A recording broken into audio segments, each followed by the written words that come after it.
Last scene में हमने देखा था कि जो सोंगजी है वो शेर को मांग लेता है, जिसके बाद सभी लोग उस पर बहुत ज़्यादा गुस्सा करते हैं और उसे मना करते हैं, क्योंकि जो शेर है वो यंग मिस्ट्रेस है और वो कोई भी उसे ऐसे नहीं मांग सकता। जिसके बाद शेर कहती है कि बस हो गया, तो शेर उसकी बात मान लेगी, जिसके लिए होंगबिन उसे मना करता है, लेकिन शेर उसे मना लेती है।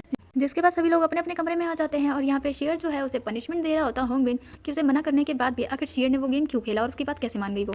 जिस पर शेर उससे काफ़ी ज़्यादा सॉरी बोलती है और कहती है कि आगे से वो कभी भी ऐसा नहीं करेगी। वो बस इसलिए मानी थी क्योंकि वो होंगबिन की फैमिली को रिस्पेक्ट करना चाहती थी। अगर वो एक्सेप्ट नहीं करती तो सोंगजी उनके बारे में बहुत बुरा बोलता, जो मैं नहीं चाहती थी। लेकिन इस बात पे भी होंगबिन उससे काफ़ी नाराज़ होता है और काफ़ी देर मनाने के बाद फाइनली होंगबिन मान जाता है। जिसके बाद हमें उसी ब्लैक जगह का सीन दिखाया जाता है जहाँ पे एचवांग को सारी चीज़ें याद आ चुकी होती है और वो बिग ब्रदर को बता रही होती है कि उसने शेर नाम की लड़की को वहाँ पे भेजा था पोर्ट्रेट बनाने के लिए, लेकिन अब वो वहाँ की यंग मिस्ट्रेस है। जिसे सुनकर बिग ब्रदर काफ़ी हैरान होते हैं और यंग मिस्ट्रेस यानी कि वो शेर है इसके बारे में पता चल जाता है। जिसके बाद हमें नेक्स्ट डे का सीन दिखाया जाता है जहाँ पर शेर जो है वो सोंगजी को घुमाने लेके आई होती है एज अ कॉम्पिटिशन में उन्होंने डिसाइड किया था। जिसके बाद शेर जो है वो सोच रही होती है कि होंगबिन ने कहा था कि वो यहाँ पे आएगा, पर वो मुझे दिख क्यों नहीं रहा। और हमें दिखाया जाता है कि उनसे काफ़ी ज़्यादा दूर होंगबिन उनके ऊपर नजर रख रहा होता है छुप कर। और शेर और सोंगजी को बहुत अच्छे से बात करता हुआ देखकर होंगबिन का पारा हाई हो रहा होता है। जिसके बाद वो दोनों एक जगह पे आते हैं और वहाँ पे बिग एंड स्मॉल गेम खेलते हैं, जिसमें सोंगजी जो है वो हार जाता है एंड वो जानबूझ के हारता है ताकि वो शेर को जिता सके। जिसके बाद ये बाहर आते हैं और वहाँ पे देखते हैं कि कुछ एक आंटी जो है वो बहुत सारी डॉल्स को बेच रही होती है गेम खेला कर, लेकिन कोई भी वहाँ पे आ नहीं रहा होता। जिसके बाद सोंगजी इसको ट्राई करता है पर वो किसी एक को भी जीत नहीं पाता। जिसके बाद शेर लेके ट्राई करती है एंड वो ऑलमोस्ट सारे ही गिफ्ट को जीत जाती है। इसके बाद वो उनमें से सिर्फ एक डोल को उठाती है और वो सारी गिफ्ट जो है वो लेडी को वापस कर देती है। जब सोंगजी इसके बारे में उससे पूछता है तो वो कहता है कि ये बहुत ज़्यादा गरीब है और इनकी पूरे दिन की कमाई सिर्फ इन चीज़ों से ही होती है, और अगर मैं ही सारी जीत गई तो फिर इनके पास कुछ भी नहीं रहेगा। इसे सुनकर सोंगजी काफ़ी इंप्रेस होता है। जिसके बाद ये लोग वापस से घूमने निकल जाते हैं और होंगबिन अभी भी इनका पीछा कर रहा होता है और सोंगजी होंगबिन को देख लेता है। जिसके बाद अचानक से ही सोंगजी और शेर जो है वो गायब हो जाते हैं और इसे देखकर होंगबिन हैरान हो जाता है। और हमें दिखाया जाता है कि सोंगजी जो है वो शेर को एक कैरेज में लेके सिटी से बाहर आ चुका होता है और यहाँ पे लाने के बाद वो उससे काफ़ी सारी बातें करता है और उससे कहता है कि आखिर उसने होंगबिन से शादी क्यों की। अगर वो सोंगजी के पास आ जाएगी तो वो दुनिया की सारी चीज़ें उसके पास ला के रख देगा और उसे इस अगली डॉल की भी ज़रूरत नहीं है। लेकिन शेर तो उसे साफ साफ मना कर देती है। जिसके बाद सोंगजी वापस उससे बहुत सारी बातें बोलने लग जाता है और इससे शेर जो है वो उसे थोड़ा डिस्ट्रैक्ट करती है और उससे कहती है कि चाहे वो उसे किसी भी जगह ले आए लेकिन उसका हस्बैंड उसे ढूंढ ही लेगा। और ऐसे बातें करते हुए वो अपना बेहोश करने वाला पाउडर सोंगजी के ऊपर डाल देती है, जिसका असर काफ़ी देर बाद होता है और उसका कोई असर पहले जब नहीं हो रहा होता है सोंगजी पर, तो वो कहता है कि तुम्हारे किसी भी पाउडर का कोई असर नहीं हुआ। और ये बोलते ही सोंगजी बेहोश हो जाता है। जिसके बाद शेर उसे काफ़ी ज़्यादा मारकर वहाँ से भाग जाती है और यहाँ पे होंगबिन जो है वो अभी भी मार्केट में सोंगजी और शेर को ढूंढ रहा होता है। जिसके बाद तभी उसे वो कैरेज का पर्सन दिख जाता है, जिस कैरेज में बैठकर सोंगजी और शेर सिटी से बाहर गए थे। होंगबिन को देखते ही जो कैरेज का जो पर्सन है वो वहाँ से भागने लग जाता है, लेकिन होंगबिन उसे पकड़ लेता है और उससे शेर के बारे में पूछता है। और हमें शेर को दिखाया जाता है जहाँ पे काफ़ी ज़्यादा रात हो चुकी होती है और बारिश होने लग जाती है और वो भीगते हुए होंगबिन को याद कर रही होती है। जिसके बाद हमें काफ़ी देर बाद का सीन दिखाया जाता है जहाँ पे बारिश बंद हो चुकी होती है और शेर को ढूंढते हुए होंगबिन उस तक पहुँच जाता है और होंगबिन को देखकर शेर काफ़ी ज़्यादा खुश होती है और उसे गले लगा लेती है। जिसके बाद जो होंगबिन है वो शेर को बोट से लेके जा रहा होता है और उसके साथ काफ़ी सारी अच्छी अच्छी बातें करता है। जिसके बाद शेर उसे वही डॉल देती है जो उसने जीती थी और होंगबिन से कहता है कि ये बहुत ज़्यादा अगली है, लेकिन शेर कहती है कि बिल्कुल तुम्हारी तरह दिखता है। जिसे सुनकर होंगबिन पहले अजीब सा मुंह बनाता है, लेकिन उसके बाद उस डॉल को एक्सेप्ट कर लेता है। जिसके बाद होंगबिन जो है वो शेर को यहाँ पे प्रपोज करता है और शेर उसे एक्सेप्ट कर लेती है और होंगबिन उसे किस करता है। वो अपनी पूरी नाइट जो है वो यहीं पे स्पेंड करते हैं। जिसके बाद हमें नेक्स्ट डे का सीन दिखाया जाता है जहाँ पे वो कैरेज वाला पर्सन और सोंगजी का सर्वेंट आता है और वो सोंगजी को उठाते हैं और उससे कल के बारे में पूछते हैं, लेकिन वही उल्टा उनसे सवाल करने लग जाता है कि आखिर शेर कहाँ गई। और सभी लोग मना करते हैं कि जब वो यहाँ पे आए तो वो यहाँ पर नहीं थी। उसके बाद हमें महल का सीन दिखाया जाता है जहाँ पे जिंगयू जो है वो दो कीड़ों के साथ खेल रहा होता है। तभी उसके पास एक सर्वेंट आता है और वो बताता है कि किंग सोंग यहाँ पे आ रही है।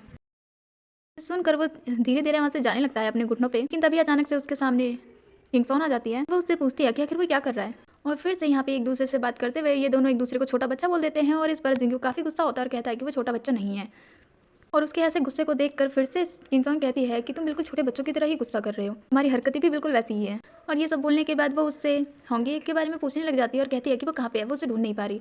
और इतना सब सुनने के बाद उसे और ज़्यादा गुस्सा आ जाता है और वो उसे कुछ भी बताने से मना कर देता है। जिसके बाद तो किंग सोंग भी गुस्से में वहाँ से जाने लग जाती है और जाते हुए वे सर्वेंट के पैरों पर अपना पैर मार देती है। जिसके बाद हमें होंगबिन को दिखाया जाता है जो उसी डोल को देखते हुए शेर को याद कर रहा होता है और हमें यहाँ शेर को दिखाया जाता है जो नहा रही होती है और होंगबिन को याद करती है, क्योंकि कल रात को होंगबिन ने उसे किस किया था।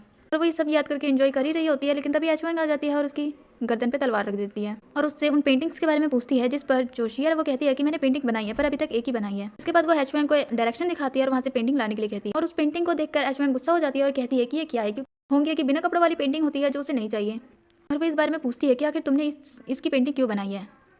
जिस पर शेयर को कुछ भी समझ नहीं आता, क्योंकि उसने कहा था कि उसे यहाँ के 4 हैंडसम मैन की पेंटिंग चाहिए और ये इसीलिए बनाई थी उसने। लेकिन ऐश्वर्या उसे क्लियर करती है कि ऐसा कुछ नहीं है, मैंने यहाँ के हैंडसम मैन की पेंटिंग बनाने के लिए नहीं कहा था, बल्कि मैंने एक पोर्ट्रेट बनाने के लिए कहा था और मैं तुम्हें बहुत कम टाइम दे रही हूँ। अभी मैं तुम्हें छोड़ रही हूँ ताकि तुम्हें वो पेंटिंग बना सकूँ।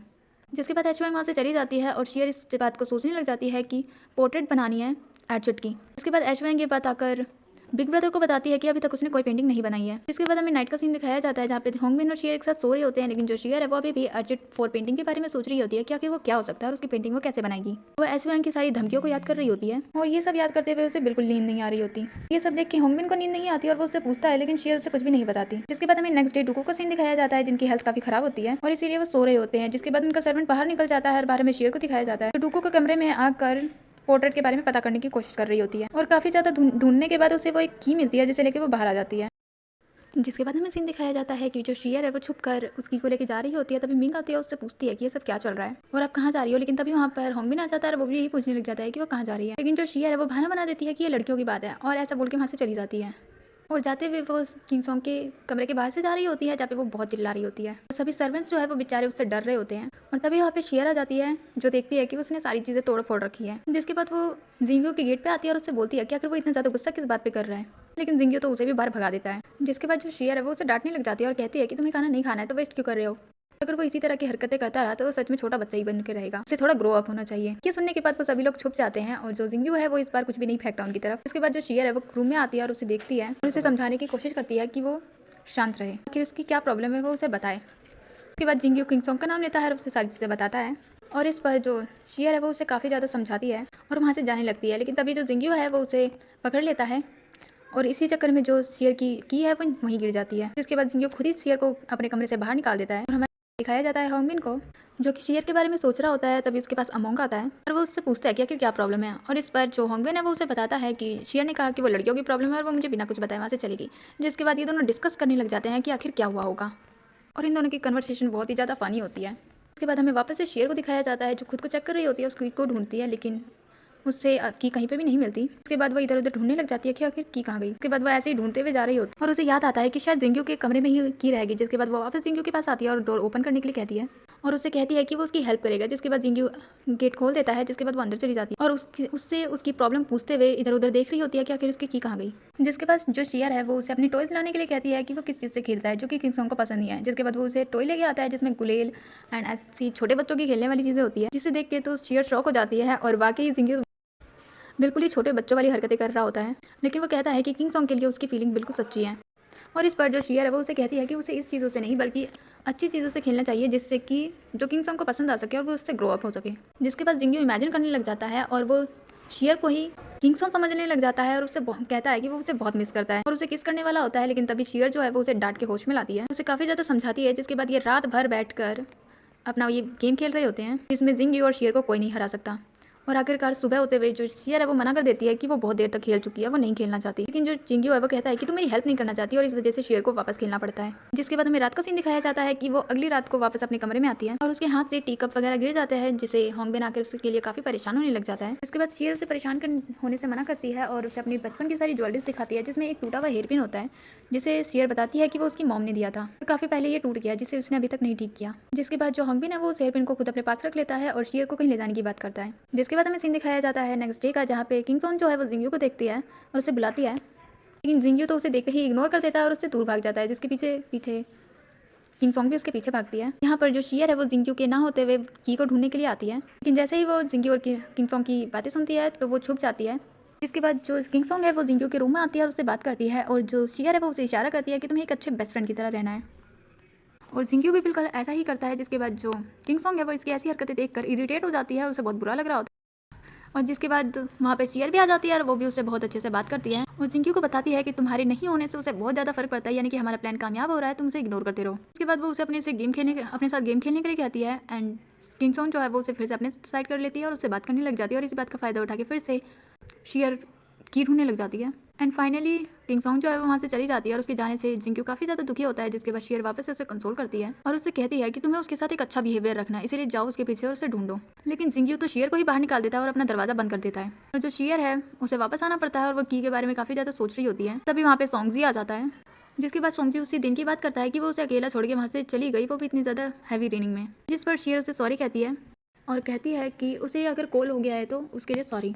जिसके बाद जो सोंगजी है वो उसे अब उसी का जेट पैटर्न दिखाता है और कहता है कि अगर ये तुम्हें वापस चाहिए तो तुम्हें मेरी बात माननी पड़ेगी। शियर जो है वो उसे लेने का ट्राई करती है क्योंकि उसकी मॉम ने दिया था। सोंगजी जो है वो उसे दे भी देता है लेकिन उसका हाथ नहीं छोड़ता। ये सब होंगबिन देख लेता है, जिसके बाद वो आते ही सोंगजी को एक जोरदार मुक्का मार देता है। इससे सोंगजी का मुंह लाल हो जाता है और वो धमकी देता है कि वो यहाँ पे मेहमान बन के आया था, उसके साथ इस तरह का बिहेवियर उसे महंगा पड़ेगा। जिसके बाद सोंगजी वहाँ से चला जाता है और होंगबिन शियर की फिक्र करता है। जिसके बाद वो उसे आज रात के मिलने के लिए बोलकर वहाँ से चला जाता है और साथ में उस हेयर पिन ठीक करवा के उसे गिफ्ट दे देता है। इसके बाद हमें वापस से शियर को जिंग्यू के रूम में दिखाया जाता है। लकीली उसे इस बार की मिल जाती है, लेकिन साथ में उसे जिंग्यू भी मिल जाता है जो काफ़ी उदास होता है और शियर उसे कंसोल करती है, उससे काफ़ी सारे टिप्स देती है। और हमें किंग सॉन्ग को दिखाया जाता है जो कि जिंग्यू से मिलने आई होती है। लेकिन जैसे ही वो गेट के पास पहुंचती है तो उसे आवाज़ आती है कि जिंग सॉन्ग जो है वो काफ़ी ज़्यादा खुश है शियर के साथ और गेम खेल रहा है। जिसके बाद वो वहीं स्टेयर्स पर बैठ जाती है और उस बॉक्स को देखती है जिसमें उसकी सारी खेलने वाली चीज़ें होती हैं। काफ़ी ज़्यादा याद कर रही होती है फर्स्ट डे से लेकर अभी तक के उसके सारे टाइम्स को, क्योंकि अभी तक उसने ज़्यादा से ज़्यादा टाइम जिंग्यू के साथ ही स्पेंड किया था। स्टेयर्स पे बैठी हुई रो रही होती है। जिसके बाद हमें शियर और जिंग्यू को दिखाया जाता है जहाँ पे जिंग्यू ने शियर का जो मुंह है वो पूरी तरह खराब कर दिया होता है। इसके बाद जिंग्यू जो है वो अपने रूम से बाहर निकलता है रात को और वो किंग सॉन्ग को स्टेयर्स पे बैठा हुआ देखता है और उसको देखने लग जाता है और बोलता है कि तुम मुझे लाइक करो या हेट करो लेकिन मैं हमेशा तुम्हें लाइक करता रहूँगा। जिसके बाद वो उसे उठाकर उसके कमरे तक लेके जाता है और ये सारी चीज़ें शियर भी देखती है। इसके बाद हमें सोंगजी को दिखाया जाता है जिसके पास वही जेट पेंडेंट का ड्राइंग होती है और वो उसके बारे में पता करने के लिए कहता है। जिसके बाद हमें होंगबिन को दिखाया जाता है जो कि तैयार व्यार होकर शियर का वेट कर रहा होता है और हमें शियर को दिखाया जाता है जहाँ पे वो अपना सारा फेस वगैरह साफ करके एक जगह आराम से मून को देख रही होती है और इस बात से काफ़ी खुश होती है कि वो होंगबिन के साथ डेट पे जा रही है। लेकिन तभी अचानक से वहाँ पर एसवेंग आ जाती है और वो फिर से उस ड्राइंग के बारे में पूछती है, लेकिन जो शियर है वो मना करती है कि उसे अभी तक कुछ नहीं पता चला और ना ही उसने कुछ ड्रॉ किया है। इसके बाद हमें होंगबिन के फादर को दिखाया जाता है जहाँ पे सोंगजी बैठा होता है और होंगबिन को बुलाया होता है और उसके ऊपर इल्ज़ाम होता है कि उसने सोंगजी को मारा जो कि उसका मेहमान है। जिस पर होंगबिन भी यस कह देता है कि ये सच है, मैंने उसे मारा। यहाँ पे कि सोंगजी के साथ आया हुआ एक पर्सन होता है जो कि बहुत ज़्यादा बोल रहा होता है और कहता है कि वो उसे सॉरी बोलना चाहिए, लेकिन होंगबिन जो है वो सॉरी करने से मना कर देता है और कहता है कि इसने मिसबिहेव किया था मेरी वाइफ के साथ। जिस पर सोंगजी आके अपना नाटक करने लग जाता है कि सोंग फैमिली और ली फैमिली काफ़ी टाइम से एक साथ है और हमें उन्हें एक साथ ही रखना चाहिए, छोटी मोटी चीज़ों से हमें झगड़ा नहीं करना चाहिए। जिसके बाद बहुत ज़्यादा बोलने वाला ये पर्सन जो है वो डुकू को कहता है कि उसे इस चीज़ को हैंडल करना चाहिए और अपने बेटे को सज़ा देनी चाहिए इस चीज़ के लिए। और इस पर जो होंगबिन के फादर है उन्हें इनकी बात माननी पड़ती है और होंगबिन को पनिशमेंट मिलती है। और ये देखकर सोंगजी तो कुछ ज़्यादा ही खुश हो रहा होता है, जिसे डुकू भी देख लेते हैं। यहाँ पे हमें एशवेंग को दिखाया जाता है जो कि शियर को धमकी दे रही होती है कि उसे जल्दी से जल्दी पेंटिंग बना लेनी चाहिए वरना वो उसकी सिस्टर और मदर को जान से मार देगी और इसीलिए शियर को मानना पड़ता है कि वो जल्द से जल्द ड्रॉ कर लेगी। और यहीं पे होता है आज का एक्सप्लेनेशन खत्म।